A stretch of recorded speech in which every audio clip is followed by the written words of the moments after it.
Hello everyone, a very good morning to all of you. Today topic is evaluation and fundamental of business. So आज के lecture के अंदर हम करेंगे business का टॉपिक हमारा स्टार्ट होता है, यानी कि बिजनेस के बारे में हम पढ़ रहे हैं। बिजनेस का अल्टीमेटली मतलब क्या होता है कि वो सारी एक्टिविटीज़ जो हम परफॉर्म कर रहे हैं फॉर द प्रॉफिट मोटिव, यानी कि प्रॉफिट मोटिव के लिए हम जो भी काम कर रहे हैं वो हमारा बिजनेस के अंदर इंक्लूड होता है। और अगर हम बात करते हैं इकोनॉमिक एक्टिविटी की, तो इकोनॉमिक एक्टिविटी में इंक्लूड होता है business plus profession plus employment. इन तीनों का डिफरेंस भी हम अभी आगे लेक्चर के अंदर करेंगे। और अलग अलग होता क्या है, बिजनेस के कैरेक्टरिस्टिक क्या होते हैं, प्रोफेशन के क्या होते हैं, एम्प्लॉयमेंट के क्या होते हैं, वो हम सेपरेटली वीडियो के अंदर अभी इसी टॉपिक के अंदर हम पढ़ेंगे। तो सबसे पहले हम पढ़ते हैं concept of business. Concept of business के अंदर हम पढ़ेंगे कि क्या क्या एक्टिविटीज़ इंक्लूड होती है। तो अगर मान लीजिए जो कुछ लोग काम कर रहे हैं, परचेजिंग कर रहे हैं, प्रोड्यूसिंग कर रहे हैं, कोई भी चीज़ का प्रोडक्शन कर रहे हैं, वो आ जाता है आपका बिजनेस में। Some people are busy in buying and selling of the things. अब कुछ लोग क्या कर रहे हैं, प्रोडक्शन कर रहे हैं, और कुछ लोग गुड्स को बाई एंड सेल करने का काम कर रहे हैं, वो भी एक तरीके का आपका बिजनेस ही हो जाता है। एंड कुछ लोग बिजी है प्रोफेशन ऑफ लॉ में, treating patient and serving in factories, serving in government office and busy in propagating religion. So अलग अलग काम में सभी लोग अपने अपने काम में बिजी होते हैं, जो भी एक्टिविटीज़ परफॉर्म कर रहे हैं for the profit motive, that is called a business. So next देखिए आपको ये सारी एक्टिविटीज़ दी हुई है, इनको एक बार रीड आउट कर लेना, कोई भी प्रॉब्लम नहीं आएगी। Some people are busy in doing social work, कुछ लोग जो है वो सोशल वर्क कर रहे हैं। So all these activities called human activities. ये जो सारी हमने एक्टिविटीज़ पढ़ी है, ये हमारी क्या है, सारी ह्यूमन एक्टिविटीज़ है, जो हर कोई पर्सन अलग अलग एक्टिविटीज़ परफॉर्म कर रहा है। कोई पर्सन प्रोडक्शन का काम कर रहा है, कोई बाइंग एंड सेलिंग का काम कर रहा है, कोई प्रोफेशन ऑफ लॉ का काम कर रहा है, कोई फैक्ट्रीज में काम कर रहा है, कोई गवर्नमेंट ऑफिसर्स है, ओके कोई सोशल वर्क कर रहा है। तो ये सारी जो एक्टिविटीज़ है ये आपकी ह्यूमन एक्टिविटीज़ के अंदर इंक्लूड होती है। और अगर हम बात करते हैं ह्यूमन एक्टिविटीज़ के अंदर हम पढ़ रहे हैं, so if we look at these activities carefully they can be divided into two parts के अंदर डिवाइड की गई है। First one is a economic activity and second one is a non economic activity. तो जो इकोनॉमिक एक्टिविटीज़ होती है वो एक्टिविटीज़ होती है, वो आपकी एक्टिविटीज़ वो होगी जो कि आपको अर्निंग करके देती है, या फिर हम मनी अर्न करने के लिए जो एक्टिविटीज़ परफॉर्म कर रही हैं। और जो हमारी नॉन इकोनॉमिक एक्टिविटीज़ होती है वो ओनली हमारी सेटिस्फैक्शन के लिए होती है, मनी अर्न के लिए नहीं होती है। देखिए नीचे डायग्राम में आपको यहाँ पे क्लासिफिकेशन भी दिया हुआ है, तो किस तरीके से क्लासिफिकेशन किया गया है हम पढ़ते हैं। यहाँ पे आपको बताया गया है कि फर्स्ट कैटेगरीज को डिवाइड किया गया है टू एक्टिविटीज़ में, activity first, activity second, it is called business. And second category को फिर फर्दर टू पार्ट्स में डिवाइड किया गया, activity 3, activity 4, so profession. And third categories में activity 5 and 6, that is employment. तो देखिए हम अभी आगे पढ़ते हैं। So the nature of all these activity happen to be different. First category of activity related to a job of production and buying and selling. तो जो फर्स्ट जो आपकी कैटेगरी है वो किससे रिलेटेड है, जॉब ऑफ प्रोडक्शन से related है, सेलिंग एंड बाइंग से रिलेटेड है। और अगर हम सेकंड कैटेगरी की बात करते हैं तो वो आ जाता है प्रोफेशन। प्रोफेशन का मतलब होता है कि आपके पास कुछ स्पेशल नॉलेज है, लाइक सीए हो गए, डॉक्टर्स हो गए, इनके पास क्या होती है, एक स्पेशल नॉलेज होती है, that is called a profession. And अगर हम बात करते हैं थर्ड कैटेगरी की, थर्ड कैटेगरी जो लोग दूसरे लोगों के लिए काम कर रहे हैं, एम्प्लॉय जो है पर्सन, जिनके बदले में उनको पैसा दिया जा रहा है, that is employment. So three parts के अंदर, थ्री कैटेगरीज के अंदर डिवाइड किया गया है डिफरेंट एक्टिविटीज़ को। होप सो आप सभी को यहाँ तक समझ आया होगा। अगर कोई प्रॉब्लम हो तो आप कमेंट सेक्शन में मेंशन कर सकते हैं, आपको दोबारा से बता दिया जाएगा। तो यहाँ पर अगर हम बात करते हैं ह्यूमन एक्टिविटीज़ की, human activity basically to parts में डिवाइड किया गया है। यहाँ पे आएगा आपका economic activity and second one is non economic activity. So economic activities को फर्दर 3 पार्ट्स में डिवाइड किया गया है, बिजनेस, प्रोफेशन एंड एम्प्लॉयमेंट, और नॉन इकोनॉमिक को 2 पार्ट्स में डिवाइड किया गया है, रिलीजन और सोशल वर्क। सो अगर हम बिजनेस की बात करते हैं, बिजनेस के अंदर क्या आ जाएगा, मैंने आपको अभी बताया कि हमारा बिजनेस के अंदर जो हमारा मोटिव होता है वो होता है हमारा प्रॉफिट मोटिव, कि हम जो भी काम कर रहे हैं हमारे प्रॉफिट के लिए काम कर रहे हैं, चाहे वो बाइंडिंग एंड सेलिंग आ जाता है, इंडस्ट्री आ जाती है, insurance, transport, warehouse, advertisement, ये सारी जो एक्टिविटीज़ परफॉर्म की जाती है ये आपकी अंडर द बिजनेस परफॉर्म की जाती है। देन हम बात करते हैं प्रोफेशन की। प्रोफेशन के अंदर आ जाता है लॉ, मेडिकल, चार्टेड अकाउंटेंसी, और एम्प्लॉयमेंट में मैनेजर, सुपरवाइजर, वर्कर्स, यानी कि जो दूसरों के लिए जो काम कर रहे हैं जिसके बदले में उनको पे किया जा रहा है, that is called employment. Next देखिए, नेक्स्ट बात करते हैं हम ह्यूमन एक्टिविटीज़ की। अब जो हम डायग्राम करके आए हैं वही यहाँ पर आपको एक्सप्लेनेशन की फॉर्म में दिया हुआ है। तो देखिए यहाँ पे ह्यूमन एक्टिविटीज़ की अगर हम बात करेंगे, human being perform to meet his requirement is called human activities, यानी कि जो भी रिक्वायरमेंट होती है ह्यूमन के द्वारा परफॉर्म की जा रही है, that is called a human activities. And human need can be related to earning money as well as getting mental satisfaction, यानी कि जो ह्यूमन की जो नीड है वो आपकी पैसा भी अर्न करना है और साथ के साथ मेंटल सेटिस्फेक्शन भी नीड होती है। One of very basic can be divided into 2 categories, 2 categories के अंदर डिवाइड किया गया है। First one is a economic activities and second one is a non economic activities. तो यहाँ पर हम डिटेल से पढ़ेंगे। देखिए इकोनॉमिक एक्टिविटी को सबसे पहले हम पढ़ते हैं। सो अगर हम इकोनॉमिक एक्टिविटी की बात करेंगे,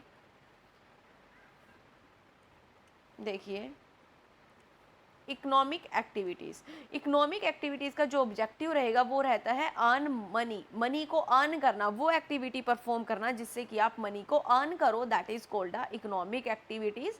and they include binding and selling of goods, doing legal practices and work in some industries, यानी कि बदले में आपको अल्टीमेटली पैसा मिल रहा है, पैसे के लिए आप काम कर रहे हो, that is called the economic activities. And economic activities को फिर फर्दर आपको यहाँ पे बताया गया कि 3 टाइप की होती है। Number 1 is a business.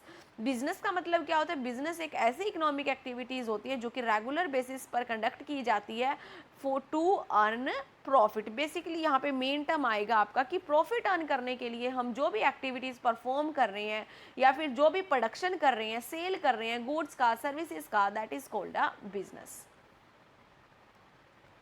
Next देखिए, फिर बिजनेस का आपका ये मैंने बता दिया, एक एग्जाम्पल दिया हुआ है, कुछ थोड़ा सा रीड आउट कर लेना, कोई टिपिकल एग्जाम्पल नहीं है।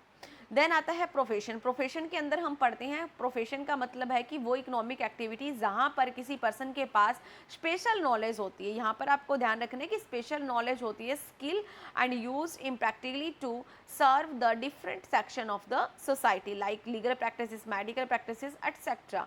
ठीक है, तो यहाँ पर किसी भी पर्सन के पास जब स्पेशल नॉलेज होती है और उस स्पेशल नॉलेज का वो यूटिलाइज कर रहा है या फिर आप मान सकते हो कि वो लोगों के काम में आ रही है वो special knowledge, that is called a profession. यानी कि पर्टिकुलर आपका प्रोफेशन क्या है, आपको स्पेशल नॉलेज किस चीज़ की है, लाइक सीए। नेक्स्ट देखिए एम्प्लॉयमेंट। एम्प्लॉयमेंट का मतलब होता है जब एक पर्सन किसी दूसरे पर्सन के लिए काम कर रहा है, जैसे कि working in factories, government officers etcetera. अब गवर्नमेंट ऑफिसर्स है वो गवर्नमेंट के लिए काम कर रहे हैं, सोसाइटी के लिए, पब्लिक के लिए काम कर रहे हैं, उनके बदले में गवर्नमेंट उनको पे कर रही है, that is called employment. Next देखिए फिर non economic activities. Non economic activities वो एक्टिविटीज़ होती है जिसका एम पैसा अर्न करना नहीं होता है, जबकि मेंटल सेटिस्फेक्शन गेन करना इनका पर्पज़ रहता है। वो एक्टिविटीज़ होती है आपकी नॉन इकोनॉमिक एक्टिविटीज़। रिलीजन से रिलेटेड लगा सकते हो, कोई सोशल वर्क के रिलेटेड लगा सकते हो, वो सारी आ जाती है आपकी नॉन इकोनॉमिक एक्टिविटीज़ में, यानी कि स्पेसिफिकली जब आपको मेंटल सेटिस्फेक्शन मिलता है rather than the money. Then बात करेंगे यहाँ पे मीनिंग ऑफ बिजनेस की। मीनिंग ऑफ बिजनेस की अगर बात करते हैं, business will be treated as the purchase and sale of things, यानी कि कोई भी पर्टिकुलर गुड्स को जब आप परचेज करते हो, सेल करते हो, तो वो आपका ट्रीट किया जाता है एज अ बिजनेस। सो यहाँ पे बता दिया कि आपका जो बिजनेस है वो सारी एक्टिविटीज़ का सम होता है, जहाँ से कहाँ से स्टार्ट होगा, start right from production of the goods and services down to task of taking them to customer, और कस्टमर तक पहुँचाने तक जो भी सारी एक्टिविटीज़ परफॉर्म की जाती है वो इसी के अंदर इंक्लूड होती है। सर्विसेज का मतलब क्या हुआ? सर्विसेज का मतलब हुआ कि वो एक्टिविटीज़ जो कनेक्ट होती है carry off goods from the place of production, place of production से लेके कंजप्शन तक, जब एक कंज्यूमर को रिसीव होती है वो एट दैट टाइम जो सारी एक्टिविटीज परफॉर्म की जाती है वो आ जाता है आपका सर्विसेज के अंदर। For example they include transport and communication, insurance, storage, banking etcetera, ये सारी एक्टिविटीज सर्विसेज के अंदर इंक्लूड होती है। देन नेक्स्ट करते हैं हम, डेफिनेशन करेंगे फिर हम। यहाँ पे आपको डेफिनेशन दी गई है। बिजनेस की डेफिनेशन क्या होती है? बिजनेस का मतलब क्या होगा? Has been defined differently by different scholars from time to time, यानी कि टाइम टू टाइम अलग अलग स्कॉलर के द्वारा अलग अलग डेफिनेशन दी गई है। तो यहाँ पे आप कोई भी एक डेफिनेशन कर लेना। बिजनेस में be defined as human activities directed toward producing and acquiring wealth through buying and selling of goods, यानी कि गुड्स को बाय और सेल करके जो भी आप जो ह्यूमन एक्टिविटीज परफॉर्म कर रहे हो और किस लिए कर रहे हो? प्रॉफिट मोटिव के लिए कर रहे हो। नेक्स्ट देखिए फिर, नेक्स्ट बात करते हैं characteristic of business. Characteristic of business की अगर बात करेंगे तो सबसे पहले आपका जो कैरेक्टरिस्टिक रहेगा वो रहेगा, ये क्या होती है? एक इकोनॉमिक एक्टिविटीज़ होती है। इकोनॉमिक एक्टिविटी का मतलब हुआ कि एक्सचेंज कर रहे हो आप गुड्स एंड सर्विसेज का with purpose of the earning money. Money को अर्न करने के लिए आप जो भी गुड्स एंड सर्विसेज को एक्सचेंज कर रहे हो one person to another person, one market to another market, that is called a economic activities. और वो जो परफॉर्म किया जा रहा है ये आपका एक बिजनेस का ही आपका करेक्टरिस्टिक रहेगा। देन बात करते हैं exchange of goods and services. बिल्कुल जी, हम क्या कर रहे हैं? बिजनेस के अंदर एक्सचेंज कर रहे हैं गुड्स एंड सर्विसेज को one person to another person. मैं आपको इन सभी का क्रक्स बता देती हूँ। बिल्कुल इजी पोर्शन है, कोई भी आपका टिपिकल नहीं है, लेकिन आपको कंसेप्ट समझने की ज़रूरत है, क्योंकि जब तक आप कंसेप्ट नहीं समझोगे तब तक आपको चीज़ें अच्छे तरीके से क्लियर नहीं होगी और क्वेश्चन को आप अटैम्प्ट नहीं कर पाओगे। इसके लिए ज़रूरी है कि आपको सारी चीज़ें बिल्कुल कंसेप्ट वाइज आपको समझ में आनी चाहिए। देन हम थर्ड बात करते हैं रेगुलरिटी इन डीलिंग, यानी कि आप जो भी काम कर रहे हो, जो भी बिजनेस कर रहे हो, रेगुलरली उसके अंदर आपकी डीलिंग होनी चाहिए। ये नहीं है कि आज आपने एक काम कर दिया, आज मान लीजिए आपके घर में बाइक है, बाइक आपने सेल कर दी, ओके, तो आप बोलो कि मैंने तो बिजनेस कर रहा हूँ बाइक का परचेज सेल का, ये नहीं हुआ। जबकि आप डेली रूटीन में जब बाइक को सेल परचेज कर रहे हो, that is called a business. Okay, कोई भी काम आप पर्टिकुलर डे पे आप स्पेसिफिक पर्पस के लिए करते हो वो आपका बिजनेस नहीं होगा। जिसकी डीलिंग आप रेगुलरली कर रहे हो वो आपका बिजनेस में कंसीडर किया जाएगा। देन प्रॉफिट मोटिव, ये तो हम बात करते आ ही रहे हैं कि बिजनेस का जो पर्टिकुलरली मोटिव होता है वो हमारा प्रॉफिट रहेगा। कोई भी बिजनेस या फिर कोई भी एक्टिविटी जब हम परफॉर्म कर रहे हैं तो वो हम प्रॉफिट मोटिव के लिए कर रहे हैं। Then number 5 element of risk. अब कोई भी अगर जो बिजनेस कर रहे हैं उसके अंदर रिस्क एलिमेंट रहेगा, क्योंकि जितना ज़्यादा रिस्क रहेगा उतना ज़्यादा प्रॉफिट होगा, और जितना कम आप रिस्क लोगे उतना आपका कम प्रॉफिट होगा। अब बिजनेस के अंदर क्या होगा? बिजनेस के अंदर रिस्क तो रहता ही है, लेकिन जितना ज़्यादा रिस्क रहता है उतना ज़्यादा प्रॉफिट भी रहता है। तो बिजनेस का रिस्क जो है वो एक मेन एलिमेंट रहेगा। नेक्स्ट देखिए, next creation of the utility. Creation of utility का मतलब होता है उपयोगिता। उपयोगिता यानी कि जब भी आपको रिक्वायरमेंट होती है, आपको चीज़ें या फिर आप मान सकते हो कि जिस चीज़ की आपको रिक्वायरमेंट है वो चीज़ आपको अवेलेबल हो जाती है। देखिए, in order to make thing more useful for society their utility is enhance by efforts of the businessman for the economic point of view. Utility created various way, किस किस वे से यूटिलिटी क्रिएट की जाती है? Utility of place, सही place पे, time and ownership. Utility is the place is created by carrying goods from place of production, यानी कि प्लेस ऑफ प्रोडक्शन से लेके कंजप्शन तक पहुंचाने तक का जो भी सारी एक्टिविटीज़ होती है वो आ जाती है आपकी यूटिलिटी ऑफ प्लेस के अंदर, यानी कि प्रॉपर जगह पे आप कोई भी प्रोडक्शन को या फिर कोई भी सामान को पहुंचा रहे हो। नेक्स्ट देखिए फिर कंज्यूमर सेटिस्फेक्शन।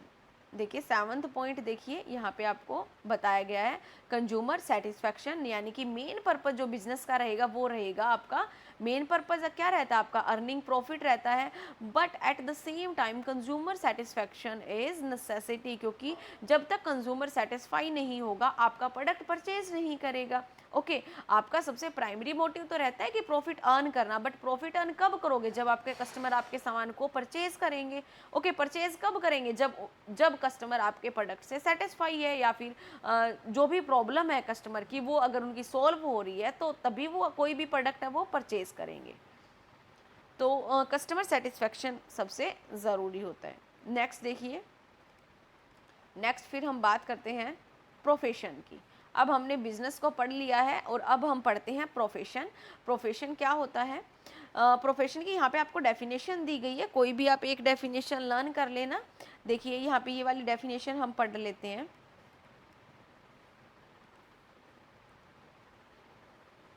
देखना आपको यहाँ पे बताया गया है कि has mention the following 5 characteristic of the profession. क्या क्या कैरेक्टरिस्टिक होती है? एग्जिस्टिंग ऑफ नॉलेज और स्पेशलाइज्ड नॉलेज एंड टेक्निक, यानी कि कोई भी जो पर्सन है जो प्रोफेशन में उसको स्पेशलाइज्ड नॉलेज होनी चाहिए एंड टेक्निक्स होनी चाहिए। Method of acquiring training and experience, training ली हुई होनी चाहिए एंड प्रॉपर एक्सपीरियंस होना चाहिए। And establish the representative organisation, यानी कि कोई जो भी उसके पास सर्टिफिकेट होता है या फिर एक किसी भी और पर्टिकुलर ऑर्गेनाइजेशन को वो रिप्रेजेंट करना चाहिए। नेक्स्ट आता है आपका फॉलो करे ethical code for the guidance of conduct and due regards the purity of services over the desire of monetary reward. अभी हम वन बाय वन इन्हीं को एक्सप्लेन करेंगे। देखिए कैरेक्टरिस्टिक के अंदर देखिए यहाँ पे बताया गया है आपको कैरेक्टरिस्टिक ऑफ प्रोफेशन में number 1 is a body of specialised knowledge and technique, यानी कि प्रोफेशन में स्पेशलाइज्ड नॉलेज होनी चाहिए एंड टेक्निक को फॉलो कीजिए। यहाँ पर मेन फीचर जो इंपॉर्टेंट फीचर रहेगा प्रोफेशन का वो रहता है आपका professional have specialised knowledge and technical skill and ordinary man can not run a profession. कोई भी जो साधारण आप पर्सन लगा सकते हो या फिर जिसके पास स्पेशलाइज्ड नॉलेज नहीं है वो प्रोफेशन को रन नहीं कर सकता। मान लीजिए सपोज आपने कि डॉक्टर की पढ़ाई नहीं की है और आप डॉक्टर का काम करने लगे तो उसके अंदर आप स्पेशलाइज नहीं हो। जो पर्सन स्पेशलाइज है जिसने स्टडी कर रखी है वो ही पर्सन उस प्रोफेशन के अंदर सक्सेसफुल हो सकता है।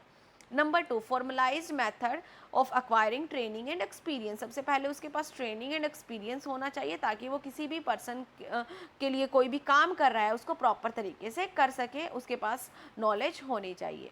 देन आता है establishment of representative professional association, यानी कि किसी भी ऑर्गेनाइजेशन को रिप्रेजेंट करे। ओके यानी कि आप यहाँ पे लगा सकते हो, मान लीजिए कोई भी प्रोफेशन से रिलेट करता है तो उसके रिप्रेजेंटेटिव जो बॉडी होती है उसको वो डिनोट करना चाहिए। नेक्स्ट देखिए,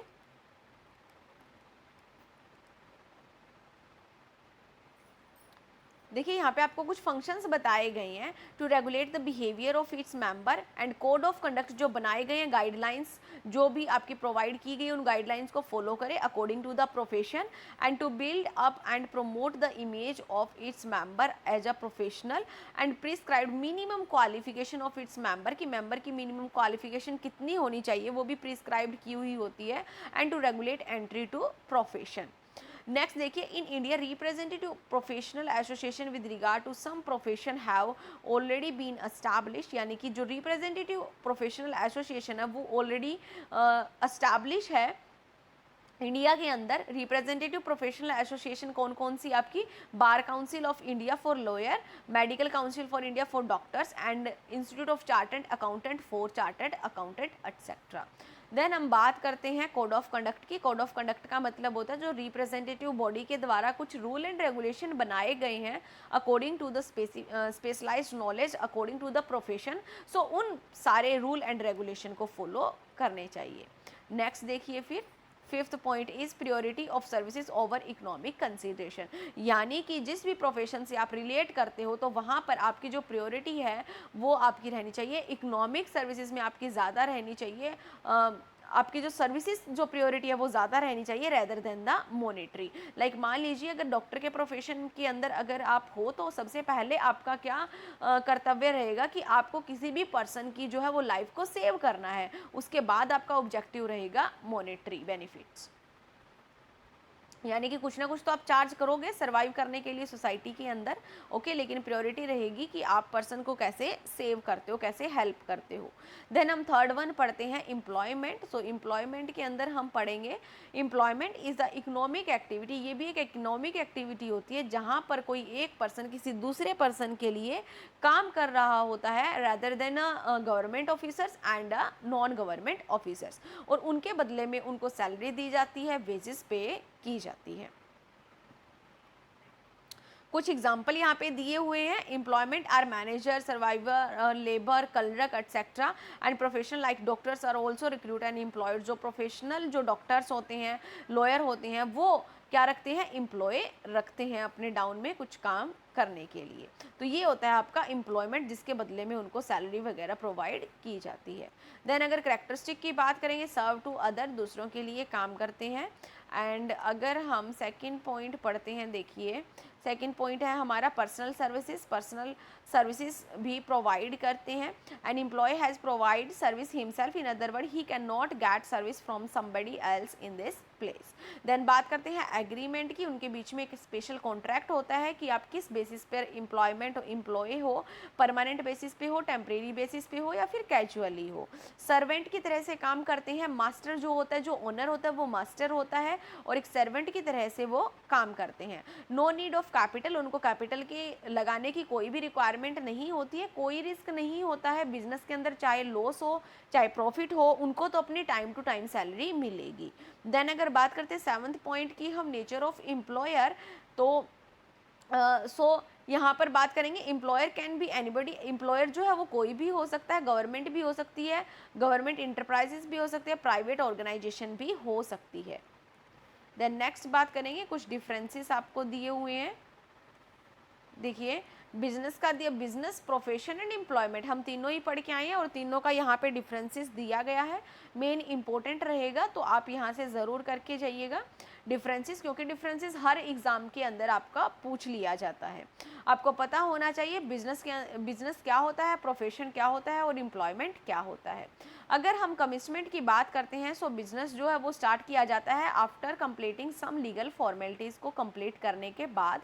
एंड प्रोफेशन जो है वो स्टार्ट किया जाता है जब आप किसी रिप्रेजेंटेटिव ऑर्गेनाइजेशन है उससे सर्टिफाइड हो, किसी भी इंस्टीट्यूशन से, देन आप स्टार्ट कर सकते हो। और अगर हम एम्प्लॉयमेंट की बात करते हैं, start after getting appointment letter, जब भी आपको अपॉइंटमेंट लेटर रिसीव हो जाता है तो आप अपनी जॉब परफॉर्म कर सकते हो।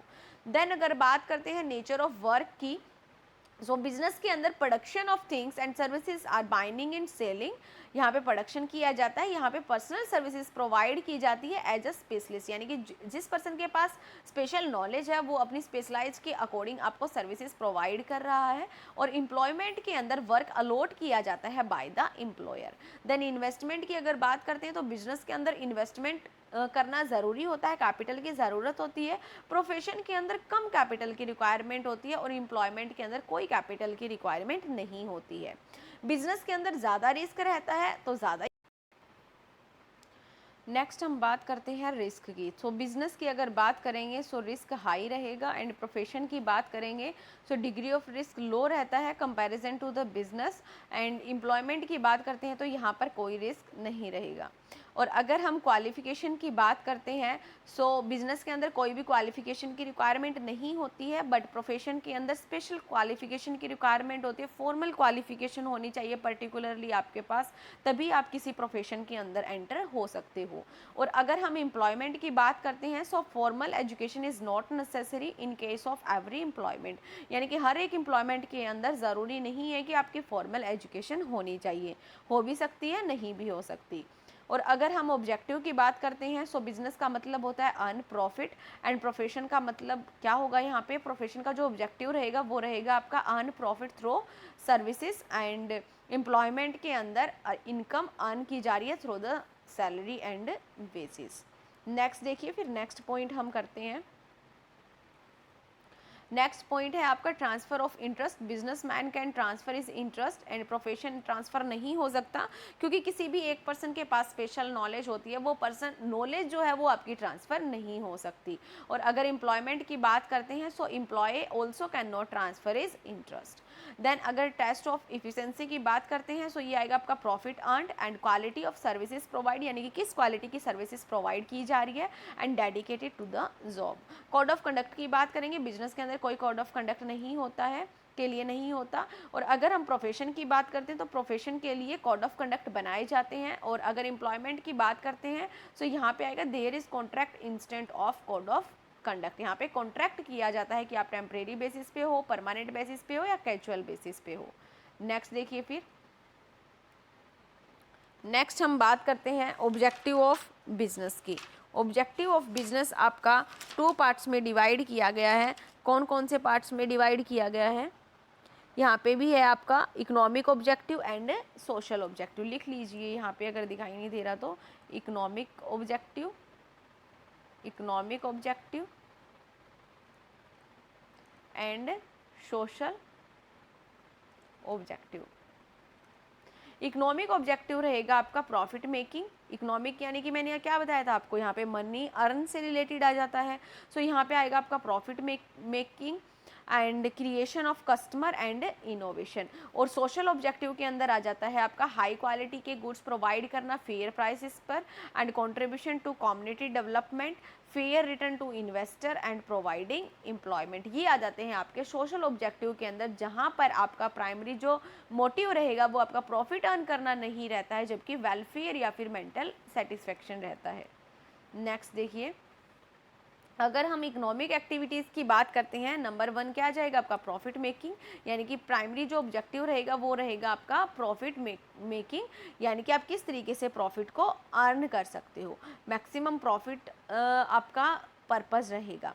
और अगर हम यहाँ पे बात करते हैं, normally no one there is can do business, कोई भी बिजनेस नहीं हो सकता जब तक उसका प्रॉफिट मेकिंग अगर ऑब्जेक्टिव नहीं है तो उसको हम बिजनेस नहीं बोलेंगे। प्रॉफिट ऑब्जेक्टिव बिजनेस के आपके 2 कंसेप्ट होते हैं, one is a maximum profit and second is sufficient profit. So अगर जो मैक्सिमम प्रॉफिट आपका जो बात करते हैं हम कंसेप्ट ऑफ मैक्सिमम प्रॉफिट के ऑब्जेक्टिव की बात करेंगे, give way of artificial deficiency of goods. Maximum profit का मतलब होता है कि आप आर्टिफिशियली डिफिशिएंसी दिखा रहे हो गुड्स की गुड्स नहीं है, एक्सेस प्रॉफिट कर रहे हो आप, अडल्ट्रेशन करके कर रहे हो, यानी कि कुछ मिलावट वगैरह करके कर रहे हो, वो होता है आपका मैक्सिमम प्रॉफिट। जबकि एक और कंसेप्ट आपका होता है सफिशिएंट प्रॉफिट का। सफिशिएंट प्रॉफिट का मतलब होता है कि वो प्रॉफिट अपन कर रहे हो सुटेबिलिटी के लिए या फिर बिजनेस को रन करने के लिए, सर्वाइव के लिए, ग्रोथ के लिए, prestige and recognisation of business. So यहाँ पर आपको 2 कंसेप्ट बताए गए हैं प्रॉफिट मेकिंग के। Then creation of customer, customer को क्रिएट करना, कस्टमर को अट्रैक्ट करना, एंड पोटेंशियल कस्टमर को भी ज़्यादा से ज़्यादा अट्रैक्ट करना ताकि आपके गुड्स को, सर्विसेज को परचेज कर सके। और आपका जो प्रॉफिट ऑब्जेक्टिव है, आपका जो ऑब्जेक्टिव है कि प्रॉफिट अर्न करना, वो भी आपका फुलफिल हो सके। देन बात करते हैं हम इनोवेशन की। अगर आज के बिजनेस के अंदर अगर हम बात करते हैं, so facing a developing world, consumer become more and more vigilant day by day, custom and tradition is also changing. जो कस्टम और ट्रेडिशन है वो आपका चेंज हो गया है। यहाँ पर अगर बात करते हैं विजिलेंट की, तो यहाँ किसका मतलब होता है जागरूक, यानी कि आज का जो कस्टमर है वो ज़्यादा जागरूक हो चुका है, ज़्यादा इनोवेशन की जो चीज़ें होती है वो परचेज़ करना ज़्यादा पसंद करता है। सो ये भी हमारा क्या रहेगा, इकोनॉमिक ऑब्जेक्टिव रहता है कि नई नई इनोवेशंस टाइम टू टाइम हमें करने चाहिए। नेक्स्ट बात करते हैं फिर सोशल ऑब्जेक्टिव की। सोशल ऑब्जेक्टिव के अंदर क्या आएगा आपका high quality goods at fair price, यानी कि हाई क्वालिटी की गुड्स प्रोवाइड करनी चाहिए। और फेयर प्राइसेस का मतलब होता है कि जो प्राइस आपके लिए रिलेवेंट प्राइस और जो प्राइस कस्टमर के लिए भी रिलेवेंट हो। ये नहीं है कि बहुत ज़्यादा आपने मार्जिन रख दिया, तो जहाँ पर कॉस्ट प्लस में प्रॉफिट मार्जिन ऐड करके क्या आ जाएगा आपका सेलिंग प्राइस। ओके, तो इस तरीके का आपका जो प्राइस है वो क्या रहना चाहिए, फेयर रहना चाहिए। नेक्स्ट देखिए, फिर नेक्स्ट पॉइंट आपको दिया गया है contribution to community development. Contribution to community development के अंदर आएगा business would contribute something to society when it is establish and operate. Okay, यानी कि जहाँ पर भी बिजनेस आप ऑपरेट कर रहे हो, सोसाइटी को भी कुछ ना कुछ बेनिफिट मिलना चाहिए, कम्युनिटी का भी डेवलपमेंट होना चाहिए। ये नहीं है कि आप अपने प्रॉफिट मोटिव के लिए सिर्फ आप बिजनेस करो, सोसाइटी के लिए कुछ नहीं कर रहे हो, उनका भी कॉन्ट्रीब्यूशन रहना चाहिए, उनकी भी डेवलपमेंट होनी चाहिए। लाइक लाइब्रेरी ओपन करवानी चाहिए, dispensary, educational institute etcetera. Etcetera, ताकि वहाँ पर सोसाइटी के अंदर जो लोग रह रहे हैं उनको भी बेनिफिट हो। Then fair return to investor, जिन लोगों ने भी इन्वेस्ट कर रखा है आपके बिजनेस के अंदर उनको फेयर रिटर्न मिलना चाहिए, ताकि ज़्यादा से ज़्यादा लोग आपकी कंपनी की तरफ अट्रैक्ट हो और आपकी कंपनी के अंदर पैसा लगाए, जिससे कि आपका बिजनेस और भी ज़्यादा वाइड हो। So many people purchase the share of a company, company के शेयर परचेज करते हैं, and business is operate by money invested by shareholder, and shareholder expect good dividend. Shareholder क्या चाहते हैं? अच्छा dividend चाहते हैं, जो भी उन्होंने इन्वेस्टमेंट की है बिजनेस के अंदर उसके बदले में। So the objective of business should be fulfil this expectation of share holder. So share holder की जो एक्सपेक्टेशन है वो बिजनेस को फुलफिल करनी चाहिए। Then providing employment, employment provide करवाया जाता है। बिगेस्ट प्रॉब्लम रहती है एंड मेन ऑब्जेक्टिव जो बिजनेस का रहेगा वो रहेगा आपका eliminate the problem of the employment. Handicap disable person होते हैं उनके लिए एक्स्ट्रा केयर या फिर एक्स्ट्रा रिजर्वेशन रखा जाता है कि उन पर्सनस को भी एम्प्लॉयमेंट दिया जाए। Role of the profit in business, यानी कि प्रॉफिट का क्या रोल रहता है बिजनेस के अंदर। सो नंबर 1 यहाँ पे आएगा for long survival. Long survival यानी कि लंबा बिजनेस के अंदर रन करने के लिए, लंबे टाइम तक आप बिजनेस को चलाने के लिए आपको प्रॉफिट की रिक्वायरमेंट होती है, क्योंकि अगर आपके पास प्रॉफिट नहीं है तो आप लंबे समय तक बिजनेस के अंदर नहीं रुक सकते हैं। सो यहाँ पर अगर बात करते हैं हम तो आता है आपका role of profit. Profit in business के अंदर आएगा आपका कि सर्वाइवल करने के लिए प्रॉफिट की रिक्वायरमेंट होती है। फॉर रैपिड ग्रोथ के लिए, ज़्यादा से ज़्यादा ग्रोथ के लिए भी प्रॉफिट की रिक्वायरमेंट होती है, क्योंकि प्रॉफिट नहीं होगा तो आप किस तरीके से इन्वेस्टमेंट करोगे। इन्वेस्टमेंट नहीं कब नहीं करोगे? जब आपके पास प्रॉफिट नहीं होगा। एंड प्रॉफिट का रोल रहता है फॉर इंक्रीज द इफिशिएंसी, को इंक्रीज करने के लिए। किस तरीके से होगा? There is no power other than self interest which can get a work done by people, and self interest means profit, यानी कि सेल्फ इंटरेस्ट कब होगा? जब प्रॉफिट होगा।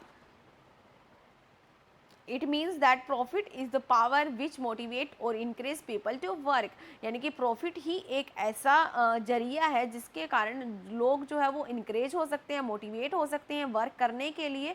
और जब आपके जो वर्कर्स हैं वो मोटिवेट हो गए कोई भी काम करने के लिए, तो वो काम को अच्छे तरीके से परफॉर्म करेंगे, उनकी इफिशिएंसी भी इंक्रीज होगी, उनको मैक्सिमम बोनस प्रोवाइड करवाया जाना चाहिए। Therefore try to increase profit by working more and in a better way. In short हम बोल सकते हैं कि प्रॉफिट जो है वो पावर होती है मोटिवेट करने के लिए बोथ पार्टीज को, यानी कि वर्कर्स को भी एंड ओनर्स को भी। देन बात करते हैं for building prestige and recognisation. देखिए हर एक जो बिजनेसमैन है वो अपने बिजनेस की क्या चाहता है? रिकॉग्नाइजेशन चाहता है, सम्मान चाहता है, उसके बिजनेस का नाम हो, हर कोई बिजनेसमैन चाहता है। Okay, so he wants to a separate identity of its his own, यानी कि खुद से एक सेपरेट एंटिटी चाहता है कि अलग से पहचान हो आपके बिजनेस की। और इस पर्पस को to achieve the twin purpose the businessman have satisfy all parties concern, यानी कि सभी पार्टीज को सेटिस्फाई करने की कोशिश करता है, यानी कि कस्टमर्स को भी, जो आपके शेयर होल्डर्स हैं उनको भी, ताकि आपके जो बिजनेस की जो गुडविल है वो ज़्यादा से ज़्यादा इंक्रीज हो और ज़्यादा से ज़्यादा इन्वेस्टर आपकी कंपनी के अंदर आए, इन्वेस्ट करे और जहाँ से आपका जो बिजनेस है वो ग्रो हो। फॉर अर्निंग मोर प्रॉफिट, ज़्यादा प्रॉफिट अर्न करने के लिए किस तरीके से डिस्क्राइब होगा ये पॉइंट आपका? प्रॉफिट जो है वो हेल्प करता है, profit in a business help in earning more profit, and profit make sufficient capital और मनी अवेलेबल फॉर बिजनेस, यानी कि बिजनेस के लिए मनी अवेलेबल है वही क्या होता है? आपका प्रॉफिट होता है। And this can purchase in purchasing material on cash payment which in turn entitle businessman for cash discount. अगर मान लीजिए आप एट द टाइम अगर पेमेंट कर देते हो तो आपको कैश डिस्काउंट मिल जाता है। अब कैश डिस्काउंट कब मिलेगा? जब आपके पास कैश अवेलेबल होगा। And sale can be increased by allowing the customer to consumer to purchase things on credit by stocking raw material. One can save oneself from the possible hindrance in process of production process। जब आप production कर रहे हो at that time अगर आपको ज़्यादा raw material की ज़रूरत है तो आप कब परचेज कर सकते हो? जब आपके पास प्रॉफिट होता है। और प्रॉफिट होगा अगर स्टॉक होगा और उसे आप प्रोडक्शन करोगे तो ये सब आप क्यों कर रहे हो? प्रॉफिट पर्पज़ के लिए